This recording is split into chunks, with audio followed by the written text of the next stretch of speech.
দফা দাবিতে ৭ দিন ধরে রাজধানীর কেন্দ্রীয় শহীদ মিনারে আন্দোলন করছেন বেসরকারি শিক্ষা প্রতিষ্ঠানের এমপিওভুক্ত শিক্ষক কর্মচারীরা।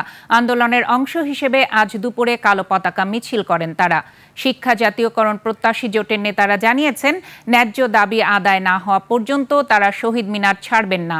মূল বেতনের ২০% বাড়ি ভাড়া, ১,৫০০ টাকা মেডিকেল ভাতা ও কর্মচারীদের উৎসব ভাতা ৭৫% করার দাবিতে গত রোববার থেকে শিক্ষক কর্মচারীরা জাতীয় প্রেস ক্লাবের সামনে লাগাতার অবস্থান কর্মসূচি শুরু করেন। তবে পুলিশি বাধা দিলে সেদিন দুপুর থেকে তারা কেন্দ্রীয় শহীদ মিনারে এসে অবস্থান নেন। গতকাল আন্দোলনের ৬ষ্ঠ দিনে তারা অনশন শুরু করেন। অনশন স্থলে শিক্ষক কর্মচারীরা জানান, দাবি না হওয়া পর্যন্ত কর্মস্থলে ফিরবেন না তারা। ওনারা ষড়যন্ত্র করে আমাদের শিক্ষকদেরকে সরকারের মুখোমুখি দাঁড় করিয়ে দিয়ে আমার কাছে মনে হয় তারা তৈরি করে এই নির্বাচনকে বন্ডুল করে দিয়ে দীর্ঘ সময় নির্বাচন তারা এখানে এই মস্তদে বসে থাকার সত্য তারা দেখতেছেন। আমার মনে হয় আপনাদের এই আন্দোলনের সাথে গণ অধিকার পরিষদের পক্ষ থেকে আমরা সংহতি জানাচ্ছি। দর্শক, এই মুহূর্তে কেন্দ্রীয় শহীদ মিনারে আছেন আমাদের সহকর্মী রাশেদ রায়হান। যুক্ত হচ্ছি তার সাথে। রাশেদ, শিক্ষক নেতারা কি বলছেন আর আগামীকালের মার্চ টু যমুনা কর্মসূচি নিয়ে তারা কি বলছেন, এই বিষয়গুলো আমাদের একটু জানাবেন।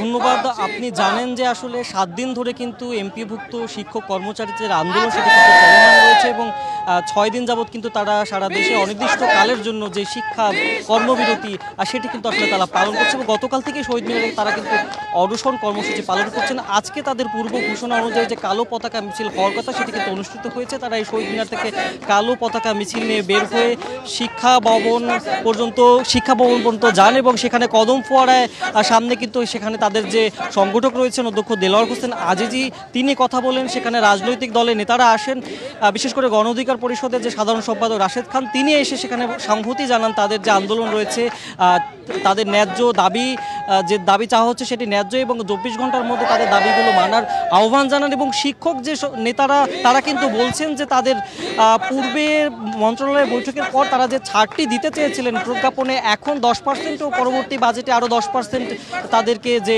মূল বেতনের 20% বাড়ি ভাড়া সেটি এখন 10%, পরে 10% দেয়, সেটি থেকে তারা সরে এসে এখন তাদের যে 3টি মূলত দাবি, 20% মূল বেতনের বাড়ি ভাড়া দেয়া, 75% উৎসব ভাতা এবং চিকিৎসা ভাতা 500 টাকা থেকে 1500 টাকা উন্নতি করা, সেই 3 দাবিতে কিন্তু তারা অনড় থাকবেন বলে কিন্তু জানিয়েছেন এবং দাবি না মানা পর্যন্ত তারা কিন্তু আসলে রাজপথ ছাড়বেন না। তাদের যে অনশন কর্মসূচি সেটি কিন্তু আসলে চলমান থাকবে এবং যদি প্রয়োজন হয় সেক্ষেত্রে তারা চূড়ান্ত সিদ্ধান্ত নিয়ে আগামীকালকে কিন্তু সকল শিক্ষক এবং তাদের পরিবার কর্মচারীকে নিয়ে তারা যমুনা অভিমুখে মার্চ করতে পারে বলেও কিন্তু তারা আসলে হুঁশিয়ারি দিয়েছেন। এই মুহূর্তে দেখতে পাচ্ছেন কিন্তু শহীদ মিনারে এখনো তাদের অবস্থান কিন্তু রয়েছে। আমার সাথে কয়েকজন শিক্ষকরা আছেন, তাদের সাথে আমরা কথা বলার চেষ্টা করব।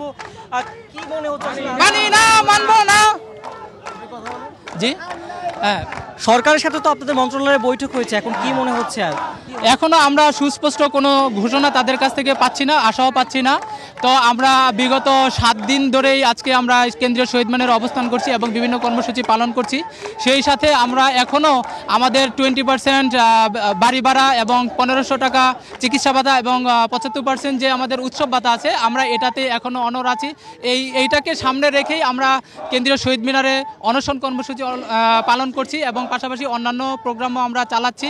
আজকে আপনারা কিছুক্ষণ আগে হয়তো দেখেছেন বিভিন্ন সোশ্যাল মিডিয়ার মাধ্যমে যে আমাদের একটি কালো পতাকা মিছিল বের হয়েছে। কিছু অংশ মানে ম্যাক্সিমাম অংশই মিছিলে অংশগ্রহণ করেছে। আর আমরা এখানে যারা অনশন কর্মসূচি অংশগ্রহণ করেছি সেখানে রয়েছি, আমাদের দাবিতে আমরা অনড় রয়েছি। আমাদের দাবি আদায় না যেটি তারা আসলে বলছিলেন, তারা 100 জনের মতো এখানে কিন্তু অনশনে রয়েছেন এবং সেটি কিন্তু সংখ্যা ক্রমশই বাড়ছে এবং তারা তাদের দাবিতে কিন্তু অনড় রয়েছে। এই ছিল শহীদ মিনার থেকে এমপিওভুক্ত শিক্ষক কর্মচারীদের আন্দোলনের আমার থেকে সবশেষ খবর। রাশেদ, আপনাকে ধন্যবাদ। দর্শক, কেন্দ্রীয় শহীদ মিনার থেকে যুক্ত হয়েছিলেন আমাদের সহকর্মী রাশেদ রায়হান।